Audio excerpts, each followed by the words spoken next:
ഇന്നൊരു special day ആണ് കേട്ടോ. അതുകൊണ്ട് തന്നെ 3:45 ആയപ്പോ എണീറ്റിട്ടുണ്ടായിരുന്നു. എണീറ്റ ഉടനെ കുളിച്ചിട്ടുണ്ടായിരുന്നു. അപ്പൊ ഇന്നത്തെ ദിവസത്തെ പ്രത്യേകത അമ്മയുടെ 60ാമത്തെ വയസ്സ് ബർത്ത്ഡേ ആയിരുന്നു. അപ്പൊ നമ്മൾ എല്ലാരും കൂടെ ചേർന്ന് അമ്പലത്തിലാണ് കേട്ടോ പോകുന്നത്. നമ്മൾ പോയത് വർക്കല ശ്രീ ജനാർദ്ദന സ്വാമി ക്ഷേത്രത്തിലാണ് കേട്ടോ. നിറയെ സ്റ്റെപ്പ് ഉണ്ടായിരുന്നു. അമ്മയും അമ്മൂമ്മയും കൂടെ ഉണ്ടായിരുന്നു. അപ്പൊ അമ്മയ്ക്ക് ഇത് കയറാൻ പറ്റുമോ എന്നുള്ളൊരു ചെറിയ ടെൻഷൻ ഉണ്ടായിരുന്നു. എന്നാലും നമ്മൾ സുഖമായിട്ട് കയറി തൊഴുതിട്ടുണ്ടായിരുന്നു. പിന്നെ അവിടെ നിന്ന് കുറച്ച് ഫോട്ടോസും വീഡിയോസും ഒക്കെ എടുത്തിട്ടുണ്ടായിരുന്നു. അപ്പൊ അമ്മയ്ക്ക് ഞാൻ വാങ്ങിച്ചു കൊടുത്ത ഗിഫ്റ്റ് ആണ് കേട്ടോ അമ്മ കൊടുത്തിരിക്കുന്ന സാരി. എങ്ങനെയുണ്ട്, എല്ലാവർക്കും ഇഷ്ടമായി എന്നുള്ളത് പറയാട്ടോ.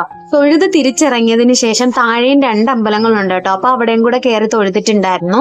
ഈ അമ്പലത്തിന്റെ താഴെയായിട്ട് വലിയൊരു കുളം ഉണ്ടായിരുന്നു. അങ്ങനെ നമ്മൾ തൊഴുതൊക്കെ ഇറങ്ങിയിട്ട് അവിടെ കുറച്ചു നേരം നിന്നു. എല്ലാരും കൂടെ വന്നിട്ട് ഒരുമിച്ച് നമുക്ക് ബീച്ചിൽ പോവാന്ന് വിചാരിച്ചിട്ട് നിൽക്കായിരുന്നു. ഇതൊരു ടൂറിസ്റ്റ് പ്ലേസ് പോലെയാണ്. കൂടുതലും വിദേശികളെ ആകർഷിക്കും പോലെ റെസ്റ്റോറന്റുകളും റിസോർട്ടുകളും ഒക്കെ ആയിരുന്നു കേട്ടോ ഉണ്ടായിരുന്നത്. ഇവിടെ നിന്ന് നടന്നു പോവേണ്ട ദൂരമേ ഉണ്ടായിരുന്നുള്ളൂ ബീച്ചില്. അങ്ങനെ എല്ലാരും കൂടെ നടന്നാണ് കേട്ടോ വന്നിട്ടുണ്ടായിരുന്നത്. ഒരുപാട് പേര് ബലിയിടാനൊക്കെ വന്നിട്ടുണ്ടായിരുന്നു. എന്തായാലും എന്റെ മുഖത്തൊരു സങ്കടം കാണുന്നുണ്ട്. കാര്യം ഇവിടെ കുളിക്കാൻ പറ്റും എന്നുള്ള കാര്യം എനിക്ക് അറിയില്ലായിരുന്നു. ചേട്ടൻ എന്തായാലും കുളിക്കാൻ കണക്കാക്കിയാണ് കേട്ടാ വന്നിട്ടുണ്ടായിരുന്നത്. ആ പോട്ടെ, സാരയില്ല. കന്യാകുമാരി ട്രിപ്പ് പോയപ്പോൾ ചേട്ടൻ നമ്മുടെ വേഗം വശമുണ്ട് നമുക്ക് കാവലായിട്ട് അവിടെ തന്നെ നിൽപ്പുണ്ടായിരുന്നു. ഞങ്ങൾ നല്ല രീതിക്ക് കുളിച്ചിട്ടുണ്ടായിരുന്നു. അതിൽ നമുക്കിത് ബാലൻസ് ചെയ്യാം. എന്തായാലും കടൽ കണ്ട കടലിൽ ഇറങ്ങാതെ മാറിയിരിക്കാനൊന്നും എന്നെ കൊണ്ട് കഴിയില്ല. ഞാൻ ഈ ഹാഫ് സാരി ഉടുത്തോണ്ട് തന്നെ വെള്ളത്തിൽ ഇറങ്ങിയിട്ടുണ്ടായിരുന്നു. കുളിച്ചിട്ടുണ്ടായിരുന്നില്ല, കാല് നനച്ചോണ്ടേയിരുന്നു. മക്കൾ 2 പേരും കുളിച്ചിട്ടുണ്ടായിരുന്നു. അച്ഛനും ചേട്ടനും ഒക്കെ കുളിച്ചിട്ടുണ്ടായിരുന്നു. വലിയ തിരയോ ആഴോ ഒന്നും ഇല്ലാത്തോണ്ട് തന്നെ നല്ല രസമുണ്ടായിരുന്നു കളിക്കാനും അവർക്ക് കുളിക്കാനും ഒക്കെ. ഒരുപാട് ദൂരത്തോട്ടും ആൾക്കാർ പോകുന്നുണ്ടായിരുന്നു. എന്തായാലും പെട്ടെന്ന് അവരെ കുളിപ്പിച്ച് കയറ്റിയിട്ടുണ്ട്.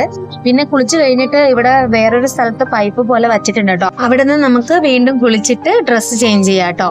മക്കള് വേറെ ഡ്രസ്സൊന്നും കൊണ്ടുവന്നിട്ടുണ്ടായിരുന്നില്ല. ആ ഡ്രസ്സ് തന്നെ ആയിരുന്നു. തല മാത്രം തോർത്തി കൊടുത്തു. അപ്പോൾ നമ്മൾ നടന്ന് തിരിച്ച് കാറ് കിടക്കുന്നിടത്ത് എത്തിയപ്പോഴത്തേക്കും തുണിയൊക്കെ നന്നായിട്ട് ഉണങ്ങിയിട്ടുണ്ടായിരുന്നു. പിന്നെ രാവിലത്തെ കാപ്പി കുടിക്കാൻ വേണ്ടിയിട്ട് ആര്യാസിലാണ് കയറിയിട്ടുണ്ടായിരുന്നത്. ഞങ്ങൾ എല്ലാവരും ദോശയാണ് കേട്ടോ കഴിച്ചിട്ടുണ്ടായിരുന്നത്. തിരിച്ച് നേരെ വണ്ടി കയറി നമ്മൾ വീട്ടിലോട്ടാണ് പോയത്. രാവിലെ എണീറ്റുകൊണ്ട് തന്നെ നല്ല ക്ഷീണം ഉണ്ടായിരുന്നു. വണ്ടി ഇരുന്ന് ഒരു ഉറക്കം ഉറങ്ങിയിട്ടുണ്ടായിരുന്നു. അധികം ആരെയും വിളിച്ചിട്ടുണ്ടായിരുന്നില്ല, നമ്മൾ മാത്രം തന്നെ ഉണ്ടായിരുന്നുള്ളൂ. അതുകൊണ്ട് 10 പേർക്കുള്ള ഊണ് പുറത്തുനിന്ന് പറഞ്ഞിട്ടുണ്ടായിരുന്നു. നമ്മൾ എത്തിയപ്പോൾ ഏകദേശം 1 മണി ആയിട്ടുണ്ടായിരുന്നു. പിന്നെ എന്റെ കുട്ടിപ്പട്ടാളങ്ങളെല്ലാം ഇവിടെ തന്നെ ഉണ്ടായിരുന്നു. അപ്പൊ അവർക്കാണ് കേട്ടോ ഫസ്റ്റ് സദ്യ കൊടുത്തിട്ടുണ്ടായിരുന്നത്. അവരെല്ലാം കൂടെ ഒരുമിച്ചിരുത്തി അവർക്ക് ഇലയിട്ട് സദ്യ കൊടുത്തിട്ടുണ്ടായിരുന്നു. കുട്ടീസ് എല്ലാം TV കണ്ടോണ്ടാണ് കേട്ടോ സദ്യ കഴിക്കുന്നത്. TV കാണുന്നു എന്ന് പറഞ്ഞാൽ സിനിമയൊന്നും അല്ല കേട്ടോ കാണുന്നത്, അവരൊരു സീരിയലാണ് കാണുന്നത്. എന്റെ മോൻ ഇപ്പൊ അതിന്റെ ഭയങ്കര അഡിക്റ്റ് ആണ്. 5 സുന്ദരികൾ എന്ന് പറഞ്ഞിട്ട് സൂര്യ TVയിൽ ഒരു സീരിയൽ വന്നിട്ടുണ്ട്, അതാണ് ഇരുന്ന് കാണുന്നത്. അവര് കഴിച്ചെണീറ്റതിന് ശേഷം അമ്മയും ചേട്ടന്മാരും ഒക്കെ കഴിച്ചിട്ടുണ്ടായിരുന്നു.